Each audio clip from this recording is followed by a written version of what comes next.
Erosion के ये जो टाइप्स हम लोगों ने देखे हैं, इसमें हमने मेनली यही देखा कि एक्चुअली जिस जगह पर इरोजन हो रही है वहाँ की लैंड क्या हो रही है, खराब हो रही है, और इसलिए लैंड को पर्टिकुलरली इस तरीके के इरोजन से बचाने के जो प्रोसेसेस हैं, है ना, उनको हम किसके अंडर रखते हैं, सॉइल कंजर्वेशन के अंडर रखते हैं।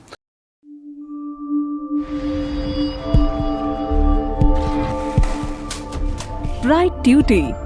Every student matters.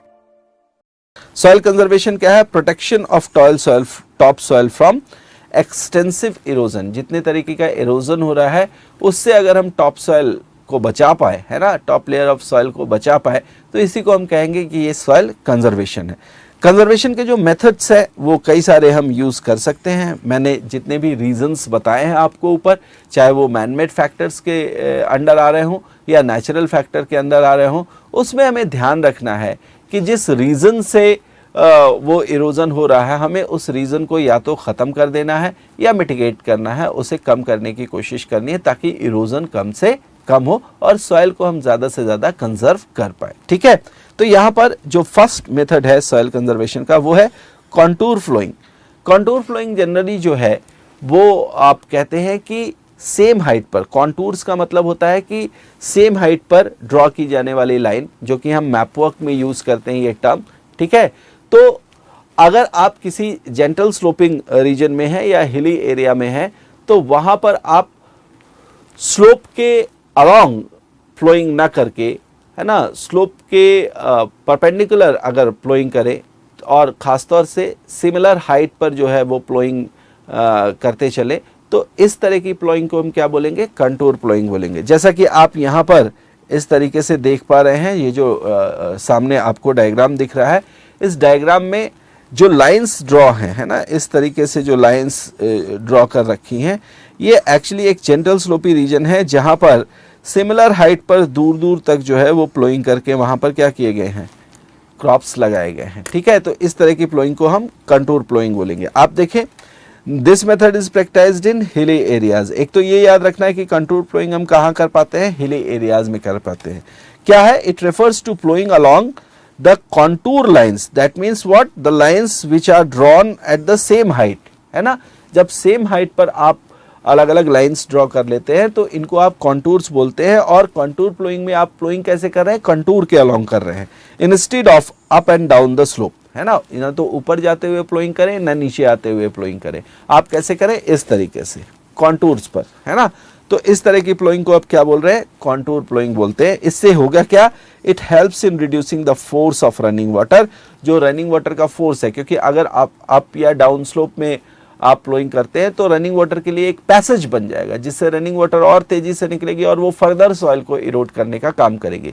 लेकिन अगर आपने कंटूर प्लॉइंग की है तो उस वजह से वाटर जो है वो प्रॉपरली कटिंग नहीं कर पाएगा, इरोजन नहीं कर पाएगा अच्छी तरीके से, और सॉइल को कहीं ना कहीं हम कंजर्व कर पाएंगे। सो इसमें बेसिकली प्रोसेस क्या है कि ये जो रनिंग वाटर का फोर्स है उसको रिड्यूस कर देते हैं। ठीक है, एंड दस मिनिमाइज सॉइल इरोजन, तो इससे सॉइल इरोजन जो है वो ऑब्वियसली मिनिमाइज होगा। ठीक है, सेकेंडली जो है इसको हम बोलते हैं टेरेस फार्मिंग। अब टेरेसेस का मतलब बेसिकली यहाँ पर स्टेयर केसेस से है।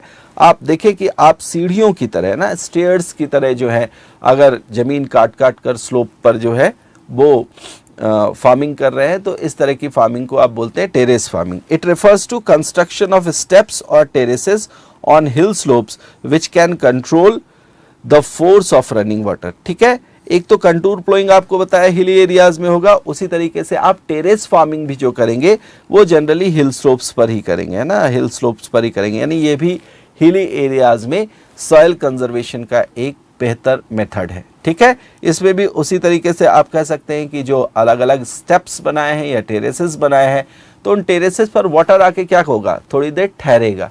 ठीक है, अगर आपने इस तरह के मेथड को यूज़ नहीं किया तो obviously water down the slope जो है वो बहुत तेज़ी से आएगा और वो सॉइल को बहुत ज़्यादा इरोड कर देगा। ठीक है, लेकिन यहाँ पर इस तरह की कंडीशन नहीं होगी। वेस्टर्न और सेंट्रल हिमालयन रीजन में जो है इस तरह की टेरेस फार्मिंग बहुत ही कॉमन है, ये हम देख पाते हैं। ठीक है, थर्ड जो है ये है स्ट्रिप क्रॉपिंग। स्ट्रिप क्रॉपिंग जो है वो जनरली हम उन रीजन्स में करते हैं जो फ्लैट है और एक वास्ट लैंड को कवर करते हैं, ठीक है। वहां पर हम क्या है कि एक लैंड पर क्रॉपिंग जब कर रहे हो तो उसमें डिफरेंट स्ट्रिप्स है ना, अलग अलग लाइंस बना दें इस तरीके से, जैसा कि आप देख पा रहे हैं यहाँ पर। और इन लाइंस में जो है वो बीच बीच में क्या करें, ग्रासेस है ना, फिर क्रॉप, फिर ग्रासेस, फिर क्रॉप। तो इस तरीके से क्या होगा कि जो विंड का फोर्स है उससे आप लैंड को बचा सकते हैं। आप देखें, growing of long strips of grasses in between the crops that can reduce the force of winds, है ना। विंड के फोर्स को जो है वो कम करने के लिए आप इस तरीके के मेथड का इस्तेमाल कर सकते हैं, स्ट्रिप क्रॉपिंग का। आपसे अगर ये पूछ लिया जाए कि in which region we can prefer strip cropping for soil conservation, so obviously it is vast and plain region, है ना, जहां पर आप स्ट्रिप क्रॉपिंग कर सकते हैं।